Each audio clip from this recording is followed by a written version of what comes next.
Good morning and welcome to this Bible study with me. As we continue our study in the Gospel of John, we're getting awfully close to the end there. And for those of you who are following along in real time, we will be rolling into the book of Acts. So we're just going to keep on reading straight on through from the Gospel of John straight into the the Acts of the Apostles. Today we're going to be looking at what Jesus has to say to Peter. Not just about restoration, but now he's going to talk to him about what he must do. What is his calling? What will the Lord require of him in his life? And how will he rise or not rise to that occasion? We're going to have a lot to learn from that, so let's dive in. But first, let's have a time of prayer and a time of confession. Let's pray. Lord God, we lift up our sins and our failings to you now, confessing to you our sins.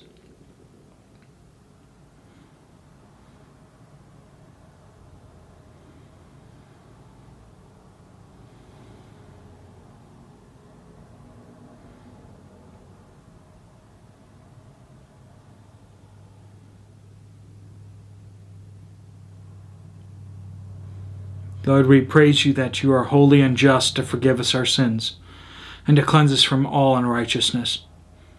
Lord, we pray that you'd guide us in this study this morning to hear your word, to hear your voice, that we would be changed forever by it.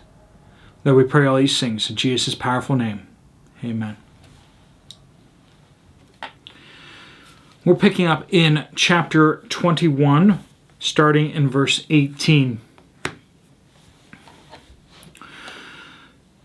Jesus had just gotten done saying, "Feed my sheep," for the third time here.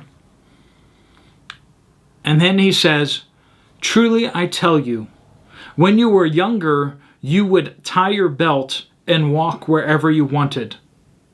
But when you grow old, you will stretch out your hands and someone else will tie you and carry you where you don't want to go." He said this to indicate by what kind of death Peter would glorify God. After saying this, he told him, "Follow me." So Peter turned around and saw the disciple who Jesus loved, John, right? Following them, the one who had leaned back against Jesus at the supper and asked, "Lord, who is the one that's going to betray you?" When Peter saw him, he said to Jesus, "Lord, what about him?" "If I want him to remain until I come," Jesus answered, "what is that to you? As for you, follow me."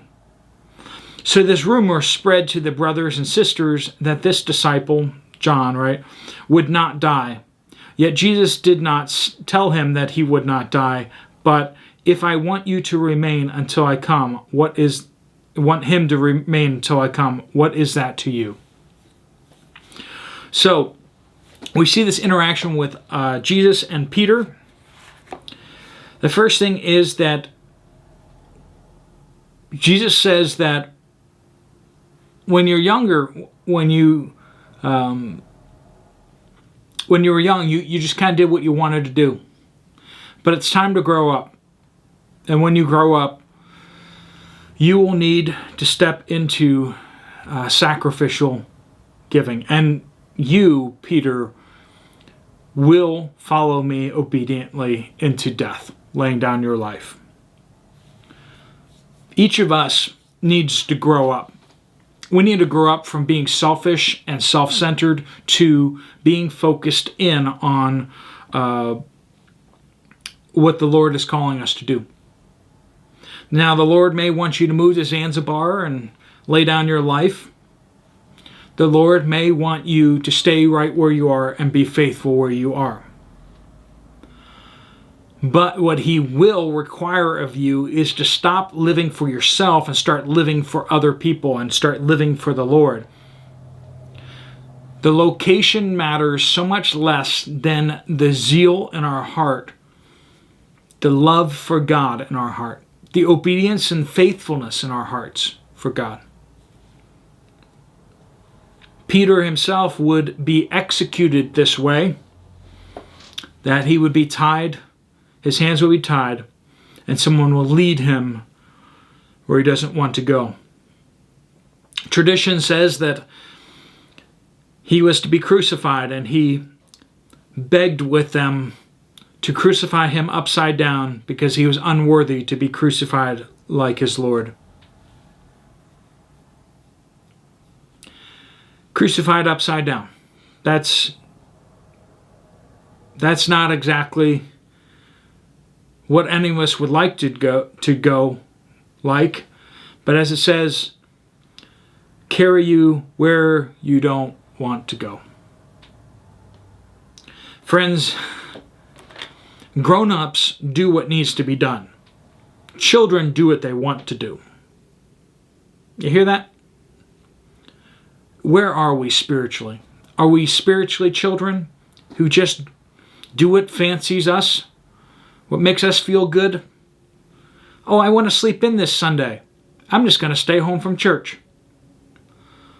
Oh, I don't feel like praying. I've had a long night. Friends, we prioritize the things we prioritize. Adults prioritize other people and what needs to get done. Children don't. Peter was acting like a child sometimes in the Gospels, and Jesus said, "You will grow up." Verse 19, we see this kind of death that he lives. It says that this is the kind of death that Peter would glorify God. After this, he told him, "Follow me." So you're going to die if you follow me. Follow me. That's an awfully hard sales pitch, isn't it? That's okay, you follow Jesus, but you will die. So follow him. But in that, you will glorify Jesus. Application for us is, may our lives and our deaths glorify the Lord. That's what we're here for. To glorify God and to enjoy him forever. That's all we're here for. So everything we do, including dying, which most of us are going to do, unless Jesus returns, we're going to die. We need to die in a way that glorifies him. Just as we need to live in a way that glorifies him. Barring some tragic mishaps, or the Lord returning tonight, you will live again tomorrow.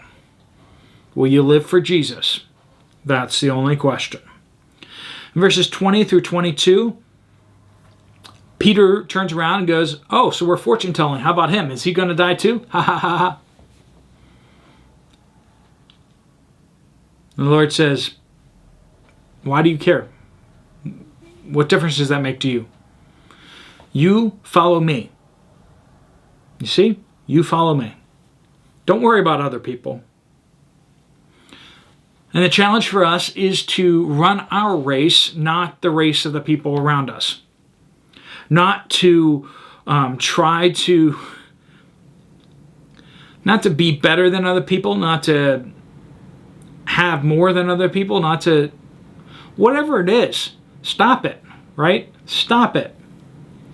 Let us run our race. The Lord shows you what you ought to do. Don't be like, well, that guy's got a mansion. How come I don't have a mansion? If God chooses to give him a mansion so that he can glorify God with that mansion, then praise the Lord. And if he's not living for the Lord, friend, you are where you ought to be. Doesn't matter where everyone else is. Let's stop looking at other people. Oh, they have an easier life than me. Their situation's better, or how come I have to go as a missionary to Zanzibar? That person doesn't have to go. Rejoice that your Lord has chosen you for the tasks and the position and the relationships that he has given you. Run your race well, so that you may hear a good and well done, good and faithful servant on that day. And finally, verse 23, there's this rumor that started because of what Jesus said. People started adding to what Jesus said. Oh, well then that means that John's not going to die. that John's going to survive until Jesus returns. No, and John himself says that's not what Jesus said. Jesus just was making the point that, Peter, you need to pay attention to yourself. Don't worry about other people. We shouldn't worry about other people and what God's doing with other people. We need to be faithful ourselves. And don't get caught up in rumors either, because every time you hear something, you should just, where's that in Scripture? Where is that in Scripture? Constantly ask that question. I was just listening to someone sharing Bible truth just recently, and they made a statement, and it wasn't from the Bible. It wasn't like anti-Bible, sort of. It was kind of like just kind of beyond Bible, but it was kind of said in the same way, the same authority as the Bible stuff, and it kind of sparked a conversation and kind of a disagreement amongst some people, and confusion, because it was something more than what the Bible said. Be very careful about that. Try to, when you're listening, make sure you can hone in on what is the Bible that they're saying and what's the not Bible stuff that they're suggesting as well. And hopefully I try to make it clear on this channel what's like thus saith the Lord, and what's, I have an opinion on this. You need to find in Scripture all the thus saith the Lords that I give you, but the opinion stuff, search the Scriptures and see if you can find it there. See if it is of God, and if it is, then live it. If not, and you find something else, well then live that, right? Let me pray for you as you go to today, a prayer of blessing over you. Lord Jesus, I pray that you bless each person watching this video, that you fill them with your Holy Spirit, fill them with your peace, that they would know you today, and that their mind would be full of thoughts of you, that we would be faithful where you put us, not fixated on rumors and not looking at other people, but rather looking just to you. Lord, we pray all these things in Jesus' powerful name. Amen. If you have some extra time and you want to see some other Bible studies, there's the Galatian Bible study up here. There's the Revelation study right here. And if you look in the playlist, you can find, if you're watching this after the fact, you may be able to find the Acts playlist starting up. All right, folks, thanks so much for watching. I'll see you later. God bless you all.